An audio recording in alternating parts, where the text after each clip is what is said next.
Hello good morning, જય Shri Krishna guys. કેમ છો તમે બધા? આઈ હોપ તો તમે બધા મજામાં જ હશો.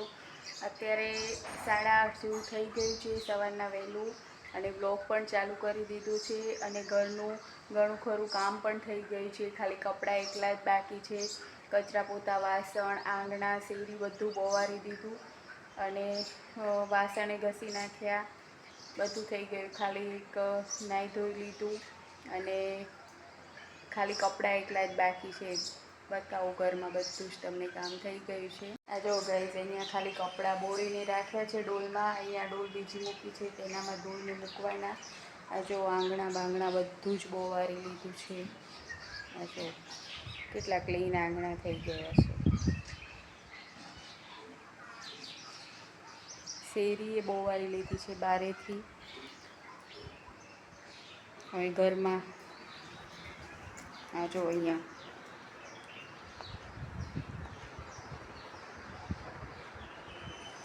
આ એક સરસ કપડું હતું, એનામાંથી મારે હર્ષનું એકદમ સોફ્ટ ઓશીકું છે, એનું કવર બનાવવાનું છે. આજે સોય દોરાથી સીવીને કવર બનાવું છું. આગળ બતાવીશ તમને કેવું બન્યું છે.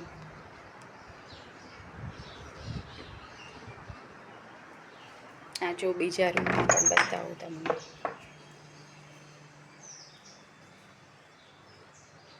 જો પ્લેટફોર્મ ને બધું જ કેટલું ક્લીન છે. આ સવારના ભજીયા બનાવ્યા હતા, તેલ હજી ગરમ છે એટલે એમને એમ રહેવા દીધું છે. ઠંડુ થાય પછી ગાળીને બેણીમાં ભરી લઈશું. આ જો વાસણ બધું જ ઘસી લીધું છે. ઘર એકદમ સ્વચ્છ હોય ને તો આપણને બીજું કાંઈ નવું કામ કરવાનું પણ સૂઝે. બાકી ઘર જો અસ્તવ્યસ્ત હોય તો આપણને બીજું કાંઈ પણ કામ સૂઝે નહીં. મને તો આવું થાય છે. કેટલાને આવું થાય છે કમેન્ટમાં કહેજો જરાક. હા ગાઈઝ, એક સિક્રેટ મારું તમારા સાથે શેર કરું. મારું વજન હતું 67 કિલો, 67 ઉપર 800 ગ્રામ હતું. અને મેં એક વેઇટ લોસ ડ્રિંક પીવાનું ચાલુ કર્યું હતું, અને એનાથી મારું વજન હમણાં હજી લગભગ 15 કે 20 દિવસ જેવું થયું હશે, અને મારું વજન 62 કિલો થઈ ગયું છે. એટલે સમજી લો કે 4 કિલો જેટલું 10-15 કે 20 દિવસની અંદર ઓછું થઈ ગયું છે. અને હજી મારું કેટલું વજન ઓછું થાય છે એના આગળ હું તમને મારા રિવ્યૂ બતાવીશ, અને પછી એ ડ્રિંક કયું છે એ પણ તમારા લોકો સાથે શેર કરીશ. અને જો તમારે એ ડ્રિંક જાણવું હોય તો મને કમેન્ટમાં કહેજો, તો હું હમણાં પણ બતાવી દઈશ કે હું શું પીવું છું, અને શું પીવાથી મારું આ ઓછા સમયમાં આટલું વેઇટ લોસ થયું છે. તો તમે કમેન્ટ કરશો તો હું ચોક્કસ વાત કહીશ તમને. તો કમેન્ટ કરવાનું ભૂલજો નહીં, કમેન્ટ કરજો. જે કોઈને પણ આ વેઇટ લોસ ડ્રિંકની માહિતી જોઈતી હોય એ મને કહેજો. એકદમ ઓછા બજેટમાં છે, કાંઈ પણ એવું બહારેથી લાવવાનું પણ નથી હોતું, અને એકદમ સરળ રીતે છે. તો કોઈને આવી રીતના, અને હું બધું જ ખાઉં પીઉં છું, તળેલી વસ્તુ પણ ખાઉં છું. હા, એ છે કે હું જંક ફૂડ નથી ખાતી હમણાં, ઓછા ખાઉં છું. ક્યારેક અઠવાડિયામાં એકાદ વાર કદાચ ખાઉં તો ખાઉં, બાકી ઘરનું બનાવ્યું તો હું બધું જ ખાઉં છું. સિઝન પ્રમાણે ભજીયા છે કે તળેલી રોટલી, પૂરી, દાળ ભાત, શાક, એ તો બધું હું ખાઉં જ છું. વચ્ચે થોડા દિવસ જ મેં જુવારની રોટલી ખાધી, 1 કે 2 દિવસ જ મેં તો ખાધી હતી. મારા હસબન્ડ નિયમિત ખાય છે. પણ એવી રીતના મારું વેઇટ લોસ થયું છે 4 કિલો જેટલું, અને હજી આગળ કેટલું થાય છે હું તમને વિડીયોમાં બતાવીશ. અને આ વેઇટ લોસ ડ્રિંકની માહિતી જોઈતી હોય તો કમેન્ટ ચોક્કસથી કરજો. જો ગાઈઝ, આ કપડું છે, આને મેં ત્રણેય બાજુથી આવી રીતના ઝીણા ઝીણા ટાંકા લઈ અને સીવી લીધું છે.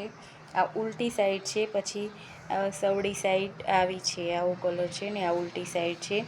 સવડી બાજુ કરી અને પછી અંદર ઓશીકું રાખી અને બતાવું તમને. આ જો ગાઈઝ, આવું ઓશિકાનું કવર બનીને તૈયાર થઈ ગયું છે. આ જો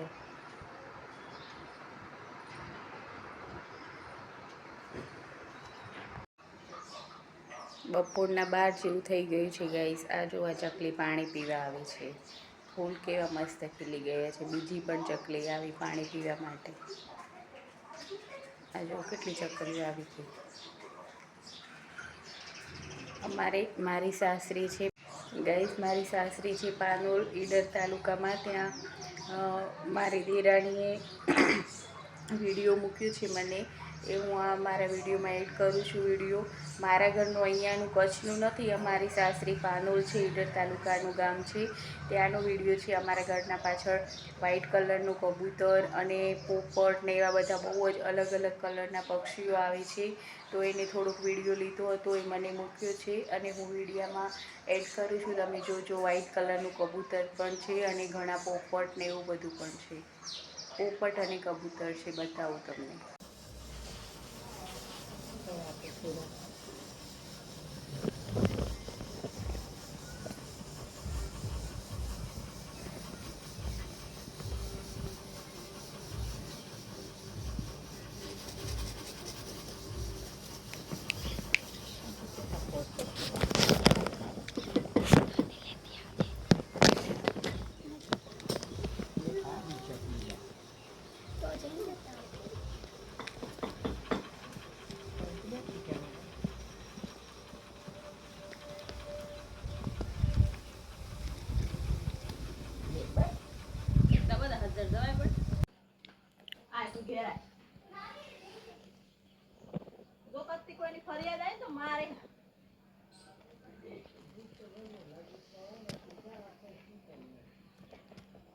આજનો વિડીયો મારો તમને કેવું લાગ્યો કમેન્ટમાં જરૂર કહેજો. મારી ચેનલને લાઈક, શેર અને સબસ્ક્રાઈબથી જરૂર કરજો. બાય બાય ગાઈઝ, મળીએ આવતા વિડીયોમાં.